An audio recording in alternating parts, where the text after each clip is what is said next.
Здравствуйте! В эфире новости Татарстана, в студии Даяна Саитова. И начинаем с истории ТССР. Итак, в 2005 году день был знаменателен сразу несколькими крупными событиями. Владимир Путин и главы стран СНГ стали почетными гостями празднования тысячелетия Казани. Как раз в эти дни проходил саммит Содружества независимых государств. Затем, после длительной реконструкции, распахнул свои двери Татарский академический театр оперы и балета имени Мусы Джалиля. В его стенах Владимир Путин произнес речь на татарском языке. А в Ахетовском районе Казани в честь юбилея города появился парк тысячелетия. Это событие прошлого, сейчас о главном на сегодня. В гостях у Бабая. Легче работать, чем слушать столько хвалебных высказываний. Какими новыми объектами пополнилось родное село первого президента республики и какое значение они приобрели для местных жителей, узнавала Зарина Ахметова. Деньги вернут. Это уже я собирал, так сказать, почти всю жизнь. Я все-таки был пилот гражданской авиации. На какие суммы могут рассчитывать пострадавшие вкладчики, знает Алия Хайрудинова. Имущество есть, доходов нет. Наблюдается отрицательная динамика поступлений. Какие проблемы вскрыли на коллегии Минземимущества, узнал Дмитрий Аренин. Быстро, качественно, доступно. С момента производства товара и до момента, когда этот товар попадает на нашу полку через сокращение логистического плеча. Сегодня в Елабуге открыли крупный логистический центр. Какие перспективы теперь откроются для татарстанских производителей, расскажет Наталья Мезина. Руководители его называют лучшим учителем и великим дипломатом, а земляки и татарстанцы – просто бабаи. Сегодня торжественно открыли бюсты Героя труда России Минтимира Шаймиева и новый парк в селе Аняково Актанышского района. Напомним, звание Героя труда присвоено Минтимиру Шариповичу в 2017 году. И согласно указу Владимира Путина, на родине героев должны появиться их бюсты. Сегодня в его родном селе можно было увидеть и Шаймиева-политика, и Шаймиева-учителя, который лично знакомил гостей с историей села, и Шаймиева-ученика, который рассказал о том, как прошло его детство. В гостях у Бабая побывала Зарина Ахметова.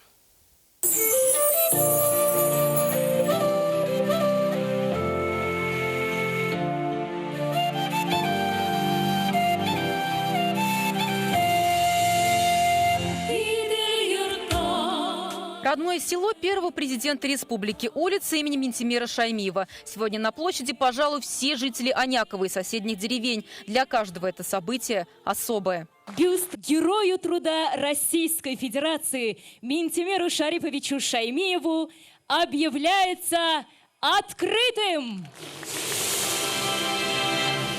Минтимир Шаймиев – герой труда. И согласно указу президента России, бронзовый бюст ему устанавливается на его родине. Церемония открытия масштабная. В Аняково приехал заместитель полпреда в Приволжском федеральном округе Игорь Паншин, президент Рустам Минниханов и все руководство республики. Все как один отмечают, это не только дань уважения великому современнику. Жизненный путь Минтимира Шариповича – яркий пример и ориентир для подрастающего поколения татарстанцев.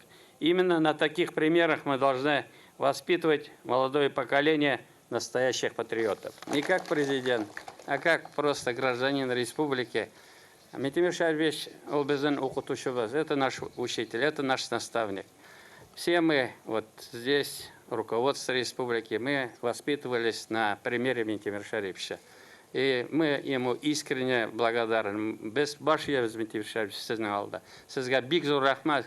Высокий лоб, проблески седины на солнце, мудрый взгляд, направленный в будущее. Бюст не только передает характер первого президента, но и курс его политики. С именем Минтимира Шаймиева связаны знаковые проекты и беспрецедентные в масштабах страны программы. Ликвидация ветхого жилья, газификация населенных пунктов, социальная ипотека, возрождение исторических памятников Болгара и Свияжска, создание Болгарской исламской академии и воссоздание храма Казанской иконы Божьей Матери. На наших глазах реализуется не менее масштабный проект – строительство полилингвальных комплексов. Бизбулда Арабыс. Мы вместе. Да. Благодаря вескому слову первого президента Республики Татарстан мы сейчас имеем то, что мы имеем великую Россию. И когда президент Татарстана сказал, что первый президент Татарстана сказал, что Россия и Татарстан едино неделимы, благодаря этому все остальные республики сплотились для продолжения поступательное движение нашей великой страны вперед. Сложнее всего сегодня было самому герою торжества. Видно было, как он переживал, даже немного смущался. Потом в этом сам и признался. Легче работать, чем услышать столько хвалебных высказываний, суметь надо выдержать. Это действительно по жизни так получилось. И я считаю, что то, что мы сегодня наблюдаем, это наш с вами общий труд всех и вся. Сегодня все, кто пришел на праздник, не скупились на добрые слова. Говорят, человек – эпоха. Это гордость всего нашего татарстанского народа. А для жителей вот этой нашей маленькой деревушки и рядом деревни Пойсево это уникальные события. Наш дядя этого заслужил, мы считаем. Митимир Шарипович, его выверенной политике, его взаимоотношениям грамотным и с федеральным центром. Нам всегда другие субъекты региона завидуют, и когда говорят, что вам, говорит, повезло с вашим руководителем. Он гордость не только Татарстана и не только татарского народа, а гордость вообще России, достояние России, я бы сказал. Этот парк и мост как символ прошлого, настоящего и будущего. Это место встречи поколений. Современное общественное пространство пропитано духом истории. С ней первый президент Татарстана знакомит своих гостей как онлайн, так и офлайн.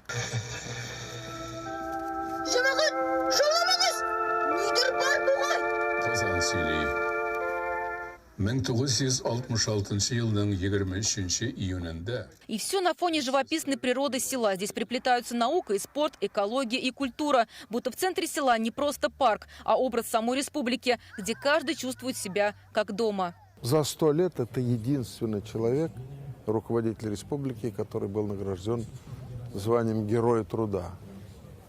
Это Ментимир Шарипович Шаймиев. Поэтому на ваш вопрос отвечаю, скажу, что это и знак внимания, и должное вкладу этого человека в развитие нашей республики. С другой стороны, это создание парков, скверов, это программа действующего президента, которая как раз накладывается друг на друга. Я знаю даже отца Ментимира Шариповича, как это тогда это место такое. Заброшенное место было, 3 дома было здесь, а сейчас такой красивый парк. Я уже подумала, что после свадьбы приехать можно гулять и с детьми отдыхать, где место. Сегодня в гостях у Бабая аншлаг. Этот парк возродил интерес к селу не только у жителей района, но и республики. Большинство очень ждали открытия и приехали сюда специально. Место, куда бы сходить вечером, просто посидеть, поговорить, ну даже потанцевать. Здесь всем найдется по душе, и старым и малым, что называется, где посидеть, где отдохнуть, где повеселиться, где подумать, где поразмышлять, где еще раз вспомнить, что на этой земле родился наш первый президент. Бюст первому президенту республики установлен здесь неспроста. Именно отсюда Ментимир Шаймиев будто наблюдает за своим родовым гнездом. Здесь он вырос, здесь прошло его детство. И сегодня это не просто музей, а целый комплекс, который пронизан историей и культурой татарского народа. Внутри дома-музея можно познакомиться с генеалогическим древом семьи Шаймиевых, проследить путь становления первого президента. И каждому двери в его родной дом открыты, как и его душа народу.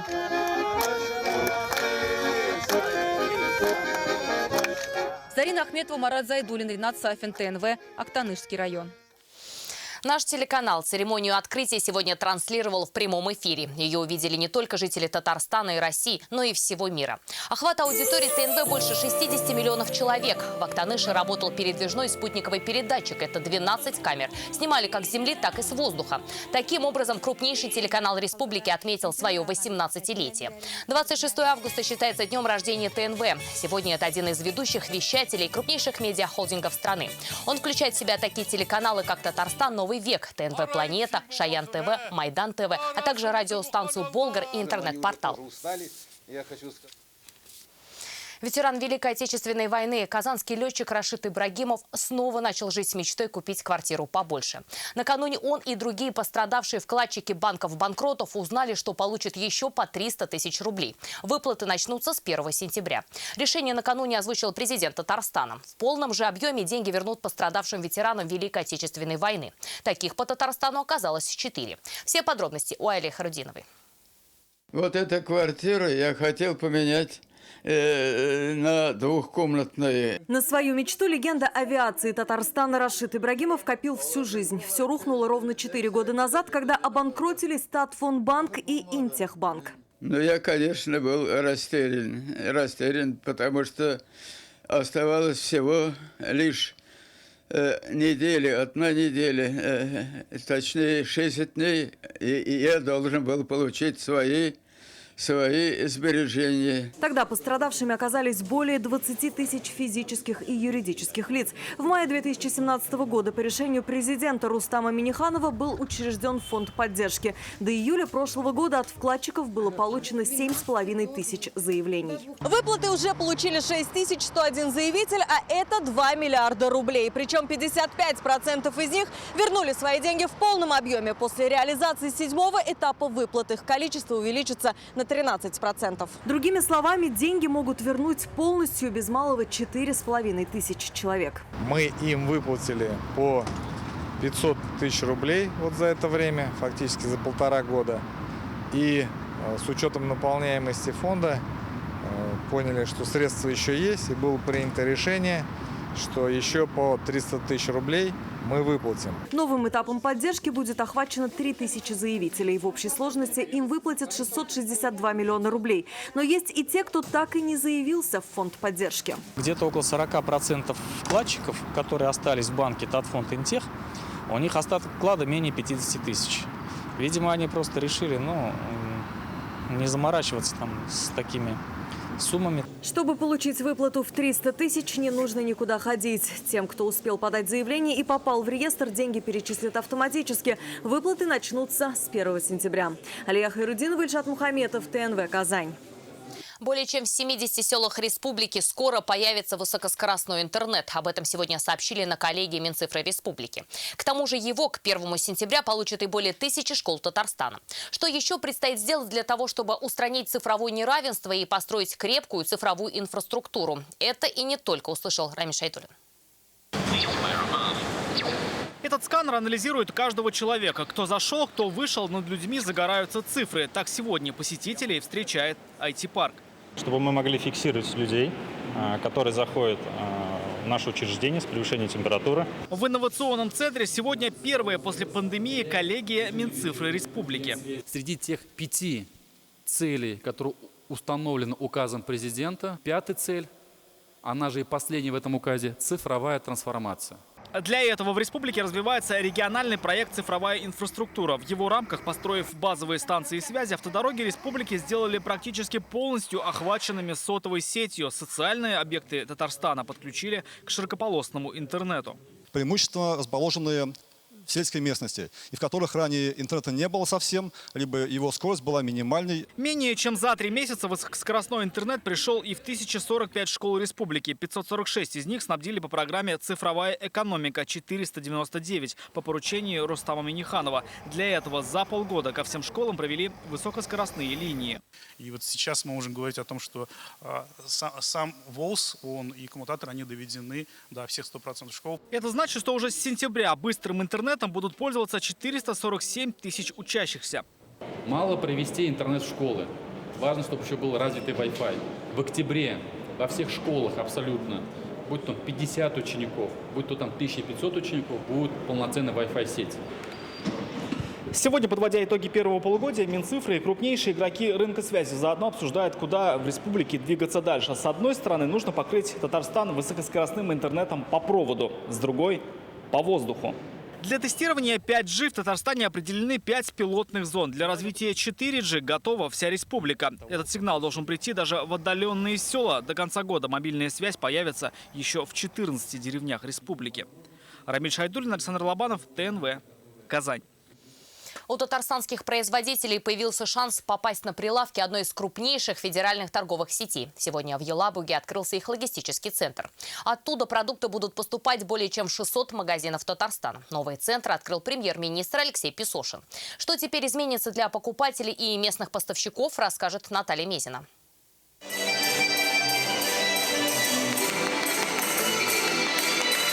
В Елабуге сегодня танцуют все – и люди, и техника. На работу в новый логистический центр вышли 250 сотрудников.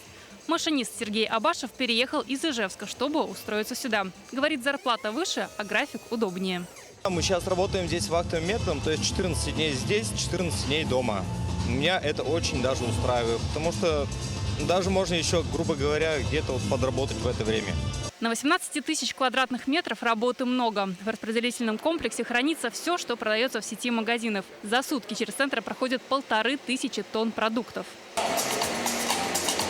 Сегодня здесь и продукция местного производства. Елабужского мясокомбината, Агросилы, Татспиртпрома. С ассортиментом ознакомился и Алексей Песошин. Очень серьезный договор, молочной страной. Поэтому, тогда у вас все получится. Да. Успешный опыт уже есть. Аналогичный логистический центр год назад краснодарский холдинг запустил в Зеленодольске. Распределительный центр там же в понедельник запустил и крупный российский интернет-магазин. Свой объект он впервые открыл за пределами Московской области. Я уверен, что реализация этих проектов даст дополнительный импульс сотрудничеству с предприятиями республики. Запуск нового распределительного центра не только сократит затраты на перевозки, но и расширит географию продаж. В нашей торговой сети в Республике Татарстан доля местных производителей больше 30%. И для нас вот это сотрудничество является не просто необходимым для развития бизнеса, но и стратегически важным. Через новый логистический центр товары придут в 300 населенных пунктов Татарстана и Удмуртии, а с ними цена и скорость приятны как для продавцов, так и для покупателей. Наталья Мезина, Ильшат Аюпов, ТНВ, Елабуга. Казань ждет дорожный ремонт на 500 миллиарда рублей. Какие улицы преобразятся, читайте в интернет-газете «Реальное время». Доходы упали. Почти 300 миллионов рублей меньше, чем годом ранее получили местные бюджеты. В Министерстве земельных и имущественных отношений сегодня подвели итоги первого полугодия. Как отметили, пандемия повлияла на бизнес и, как следствие, на отчисления в казну. Почти на треть выросли долги по арендным платежам. В минус работает и половина муниципальных предприятий. Как планирует исправлять ситуацию, узнал Дмитрий Аринин. Наблюдается отрицательная динамика поступлений. За время пандемии, пока бизнес простаивал, ему отсрочили арендные платежи, муниципальные бюджеты успели просесть. В целом они получили почти на 300 миллионов меньше, чем годом ранее. На треть в Татарстане выросли долги по арендным платежам. Они превысили 600 миллионов рублей. По сравнению с первым полугодием 2019 года объем доходов сократился у 21 муниципального образования. При этом 75% от общей суммы снижения приходится на Казань. Более 300 миллионов рублей в республике могут не досчитаться по земельному налогу. По новым российским правилам отменена подача деклараций юрлицами. Теперь сведения о земельных участках должны поступать из ЕГРН. Вот только в реестр не все внесли сведения. Данные о границах есть только для четверти населенных пунктов. Примечательно не оформлены и некоторые кладбища. Что делается в части кладбищ, в принципе, работа она уже продвинулась. Артурович у нас более подробно, в принципе, можно сказать. Остался сегодня около 350 кладбищ. Также сегодня сообщили, все государственные унитарные предприятия республики работают в плюс. Больше же половины муниципальных, а их свыше 100, убыточные. Как говорят, где-то нужна реорганизация, например, в ООО, где-то провести аудит. Деятельность МУП, имеющих тенденцию к ухудшению показателей, должны быть рассмотрены на заседании балансовых комиссий соответствующих муниципальных образований. Еще одна задача на будущее. В сделках с имуществом нужно активнее использовать электронную торговую площадку. Это упрощает процедуру и снимает коррупционные вопросы. Дмитрий Аринин, Данил Филатов, ТНВ, Казань. Сегодня в Татарстане подтвердилось еще 29 новых случаев COVID-19. Все заболевшие заразились контактным путем. 7 человек госпитализированы, остальные получают лечение на дому. Большинство заболевших по-прежнему выявлены в Казани. Это 20 случаев. В районах республики ситуация все лучше. Случаи заболевания коронавирусом там обнаружены только в 4 из 43. Антилидером среди них стал Спасский район. В целом за весь период коронавирус подтвердился у 6367 человек. Плановый прием в травмоцентре РКБ начнется со следующей недели. Об этом сегодня рассказал заместитель министра здравоохранения Татарстана Владимир Жаворонков. Сейчас здесь выписывают последних пациентов и дезинфицируют помещение. Ранее на базе Республиканской клинической больницы находился ковид-госпиталь. Теперь единым центром для больных коронавирусом будет новый корпус инфекционки. К профильному приему вскоре вернутся и другие больницы. Если так говорить на ближнесрочной перспективе, действительно, начало следующей недели – это РКБ травмоцентр. И мы надеемся, что первая декада сентября – это 16-я больница. Учителей и врачей Татарстана первыми протестируют на антитела COVID-19. Начальный этап массовой проверки охватит 50 тысяч работников соцсферы. Сейчас Минздрав распределяет тестовые системы по всем районам республики. Результаты всех анализов будут известны в середине сентября. Татарстанская «Единая Россия» активизирует сотрудничество с некоммерческими организациями. Сегодня с их руководителями встретился Фарид Мухаммедшин. Как отметили на встрече, вместе нужно выявлять болевые точки общества. Хороший пример показала работа волонтеров во время пандемии. Общественники приносили продукты нуждающимся и тем, кто находился на самоизоляции. Сейчас в Татарстане действует более 2000 некоммерческих организаций. Для них правительством республики запущены ежегодные гранты и конкурсы. В этом году выделено около 100 миллионов рублей. Мы опираемся на этот институт общественников, который зародился в нашей республике, руководители которых присутствуют и бескорыстно, понимаете, вот по-граждански ответственно относятся к этой большой, объединяющей нас всех, чрезвычайно важной работе. Татарстан начал получать телеграммы с поздравлениями с Днем Республики и столетием ТССР. Валентина Матвиенко, председатель Совета Федерации, направила телеграмму Рустаму Минниханову и Фариду Мухаммедшину. Она отметила, столетие республики – замечательная возможность вспомнить ее славную историю, подвести итоги и наметить планы на будущее. Цитата. «За прошедшее время республика внесла весомый вклад в упрочнение нерушимого единства народов нашей страны, решение общенациональных задач и сегодня продолжает способствовать укреплению экономического потенциала России. При умножению культурных и духовно-нравственных традиций. Значительные успехи и достижения республики были бы невозможны без искренней любви к родной земле, трудолюбия и созидательной энергии всех ее жителей». Поздравляют республику и региональные лидеры. Одним из первых стал глава Башкортостана Ради Хабиров. Наши братские народы с давних времен живут вместе, искренне радуются успехам друг друга. Историческое единство и добрые традиции нашей дружбы – это наше бесценное богатство, которым мы дорожим. Завтра в Казани откроется памятник народному поэту Башкортостана Мустая Кариму. А в Уфе уже в прошлом году возвели статую великому татарскому поэту Габдулле Тукаю. Общая культура и обычаи, единые корни, очень похожий язык объединяют два братских народа – татар и башкир. В соседней республике проживает более миллиона наших соотечественников, и столетие ТССР они воспринимают как свой праздник.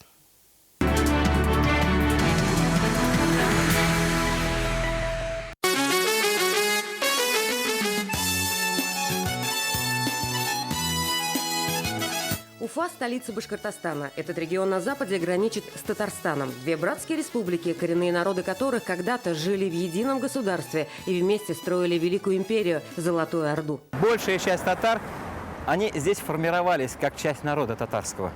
Большая часть. Они вот, особенно в Западной Башкирии, вот западнее Уфа, западнее Уфы – это исконная территория. Как часто бывает у двух братьев, между Татарстаном и Башкортостаном всегда присутствует дух соперничества в политике, экономике, спорте и сохранении культурного наследия. Когда встречаются татарин и башкир, могут поспорить, мол, это наш поэт, а не ваш, но у обоих всегда хватает мудрости признать единство корней и сохранить дружеские отношения. Такое соперничество превращается в взаимовыгодное сотрудничество.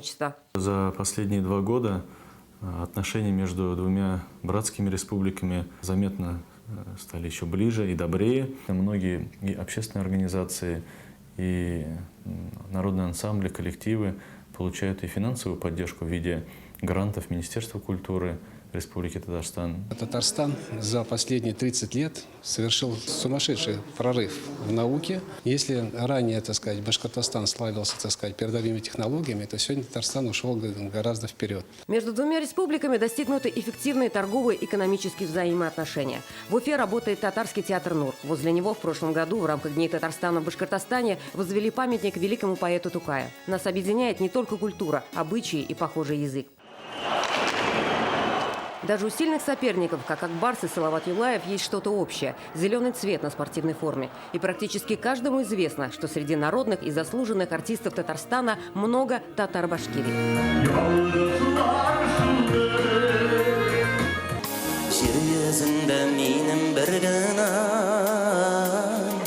В Башкортостане работают несколько общественных организаций, которые собирают местных татар по общим интересам. Одна из них, Сахиб Джамал, объединила творчески активных женщин. От имени всех татар Башкирии они поздравляют нас со столетием.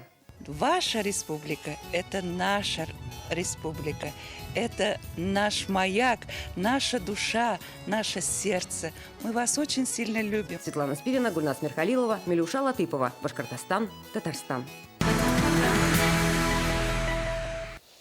А у нас на этом все. Еще больше новостей в наших соцсетях ВКонтакте и Инстаграм. Сейчас прогноз погоды. До встречи.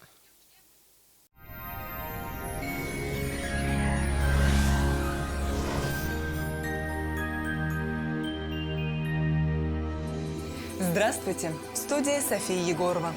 В Татарстан вернулось лето, что, несомненно, радует. О погоде поговорим в ближайшие секунды. Создайте свою уникальную, продуманную до мелочей кухню вместе с Данил Мастер. 3D-проект кухни, доставка и установка в подарок. Звоните 2-167-166. Казань, Восстание 23. Данил Мастер ценит каждого клиента. По данным сервиса Яндекс.Погода, в Бугульме, Бавлаха и Азнакаево, несмотря на облачность, будет очень тепло. Осадки не прогнозируются. Плюс 28-29 градусов днем. В Набережных Челнах, Нижнекамске и Елабуге дожди не ожидается, будет очень тепло, плюс 28. В Агрызе, Менделеевске, Актаныше сохраняется очень теплая погода, и облака, спрятавшие солнце, не испортят ощущение комфорта. В Арске, Кукмаре и Балтаси ожидается облачная погода, преимущественно без осадков, плюс 25-26. В Болгаре, Дрожжином и Буинске тепло, осадки не ожидается, до плюс 28. В Альметьевске, Чистополе и Мамадыше также будет тепло, вероятность осадков минимальна, днем до плюс 29. Спонсор показа – федеральная сеть медицинских центров «Доктор Рост». Лечение самых сложных заболеваний позвоночника и суставов без боли и хирургического вмешательства. За 10 лет в 10 городах России врачами клиники отменено более 10 тысяч операций. Мне уже удаляли грыжу позвоночника и снова направляют на операцию. Что делать? Доктор Ост лечит позвоночник по передовой технологии. Без операции. Грыжа сама начинает втягиваться на место, освобождая пережатый нерв и сосуды. Боль уходит. Возвращается легкость движений. Учись в Казани, живи с Акбарсдом. Квартиры в ипотеку от 6,5 тысяч рублей в месяц. Звони 295 77 77. Ипотека от 6,5 тысяч рублей в месяц. Квартиры в Казани от Акбарсдом. Дом там, где мы. Подробности по телефону в Казани 295 4 семерки и на сайте akbars-dom.ru. В Казани будет облачно, местами пройдут дожди. Ночью около 18 тепла, а днем 27 градусов выше 0. Ветер южный, умеренный. Атмосферное давление 750 миллиметров ртутного столба. Влажность воздуха 54%. Магнитное поле Земли неустойчивое. На этом наш выпуск завершен. До свидания.